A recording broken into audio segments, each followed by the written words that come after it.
Pixie, and you're watching Pixie's Pit on Headbangers Bowl. On today's show, we will be discussing the June 4th edition of AEW Dynamite and trying combos, which were a suggestion from my friend Thomas. So we have combos Pizzeria,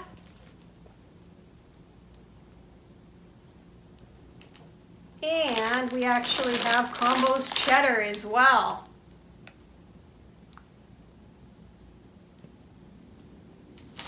Now, the show opened with a fast-paced tag match that saw the Bucks facing off against Penta and Pac. Pac used a cutter, a standing shooting star press on Matt. Penta used a backstabber on Nick. Matt gets a shoe shine at the side of the ring. Pac used the black arrow on Nick. There was some interference with the video camera, and Nick got the win. During the match, Nick tried to rip off Penta's mask, but he had another one underneath. As the match came to an end, Kingston tried to help out Pac and Penta, but they did not seem to want it. We hear, "Excuse me," which we know is Vicky Guerrero. She comes out to introduce Andrade. Unfortunately, this kind of falls flat because no one can really hear what Vicky's saying. There's no entrance music whatsoever, and there is actually a bit of a delay by the time she announces him and the time he ends up getting to the ring. But Andrade says that he is going to be the new face of AEW. Let me know in the comments what you think of Andrade coming to AEW. The Cody match was okay at best. We'll just talk about it quickly. Basically, a go-go hit Cody with the right hand, and QT Marshall was able to capitalize on that to get the pin. The Inner Circle cut a promo where Sammy talks about doing 630s off of his mom's roof. The Inner Circle says that this Pinnacle shit is not over. Hager challenges Wardlow to an MMA cage fight. Now, Wardlow, you're not coming out of that one in one piece. Jericho says he has to settle the score and calls MJF a mealy-mouthed, pretentious prick. And he says that until he ruins MJF's life and his career, the feud will never be over. Next up, it was funny to see Omega and Callis singing Jungle Boy's theme song. Jungle Boy was the next match. Him and Christian Cage tagged against Private Party. Jungle Boy was on fire. He had clotheslines, elbows, drop kicks, he did a brain buster. Cage used some right hands to Isaiah. Quinn used a guillotine on Cage's neck across the top rope. That was kind of scary. Private Party were doing a little bit of a mocking the 5 seconds of flash photography poses. Jungle Boy used the snare trap to get the win on Isaiah. At the end of the match, Matt Hardy blindsided Christian with a twist of fate. Now, isn't everyone just really wanting to see Hardy versus Cage? That's on everybody's mind, I'm sure. Next up, we see Sting and Darby Allin coming out. They're going to do an interview with Shivani. Sting thanks the crowd. They are interrupted by Scorpio Sky and Ethan Page, who tell Sting that he smells good. Is that Abercrombie he's wearing? They basically call Darby a spineless, codependent bitch, and they say that Sting has carried Darby throughout his AEW career and that Darby needs to find another partner. Aleister Black. I would like to see Aleister Black in AEW.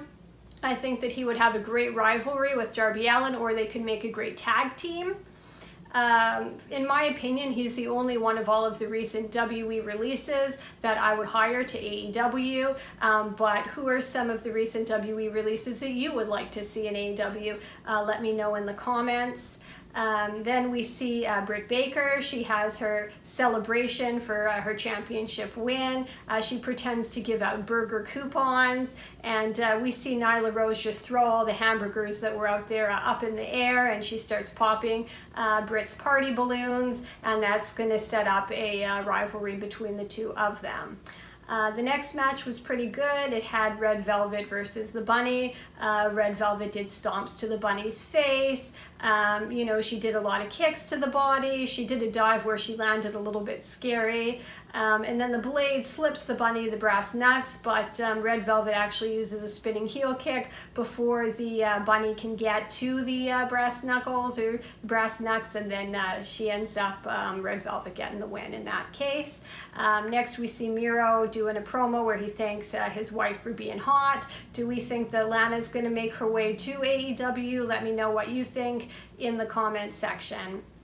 The bull rope match, not main event quality in my opinion. I don't know what AEW was thinking with that. I mean, Nick tossed Dustin over the top rope and used you know, the bull rope on him. Dustin hit Nick with the bulldog for the win.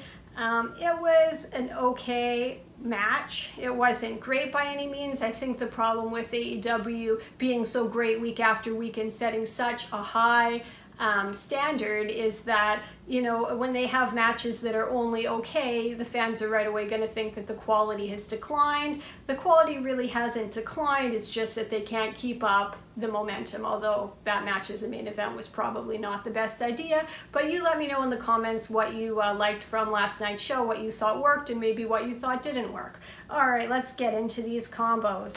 So let's start with the cheddar ones first. So it actually says that these are a baked pretzel. They're made with real cheese, so I like that they're baked and stuffed. That's pretty good. It does say as well that they are an official partner of NASCAR, which makes me think of Talladega Nights and Ricky Bobby. All right, so let's cut these open. It occurred to me yesterday that the Inner Circle gave away some free t-shirts that the fans were told to look under their chairs and see what was there. So I'm thinking that maybe I should take a little bit of a look under my pillow and see if I can find anything under there. Oh, what do we have here? Can I have a combo? Skeletor? What do we think that means? Okay, no combos for Skeletor. Maybe another time. Okay, so these do look like little pretzel bites. Let's see, they feel a little bit hard to the touch, so I guess they're going for the hard pretzel versus that sort of soft, fair pretzel that you get.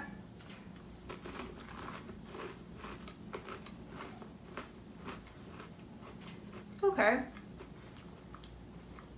So there is a little bit of cheese inside. I don't know if you can see that or not, but there's orange right in the hole there. Salty.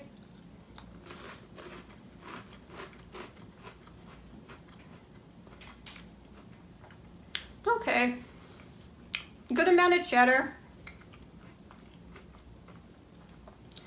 Tastes like a hard pretzel that's salty and cheesy. It is really, really good. If you like pretzels, you're gonna like this. I'm gonna give this particular flavor a 7 out of 10 horns in the air. And we're gonna try pizzeria.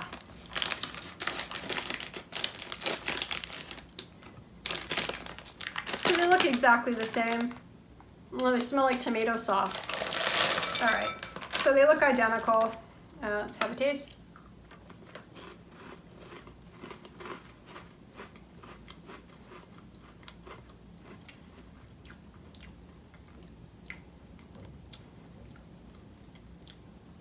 That's pretty cool. When you first taste it, it just tastes like a regular pretzel, but as the taste starts to, the pretzel sort of fades and it dissolves in your mouth, you can kind of taste cheese, and then you taste oregano, and then you taste sauce, so you are kind of getting the pizza experience. Let me try another one here.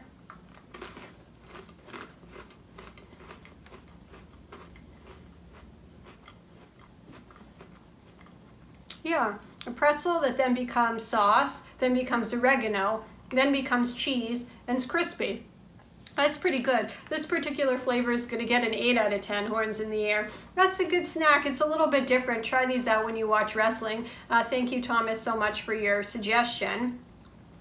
I definitely want to know in the comments what your favorite match from last night is. Thank you so much for watching. Don't forget to like, comment, share, and subscribe. You know, if you do like the comment, definitely subscribe to get the notifications. Click the bell, and I'll see you in the next video. Stay metal, and goodbye, and good night. Viewers, like and subscribe for more content.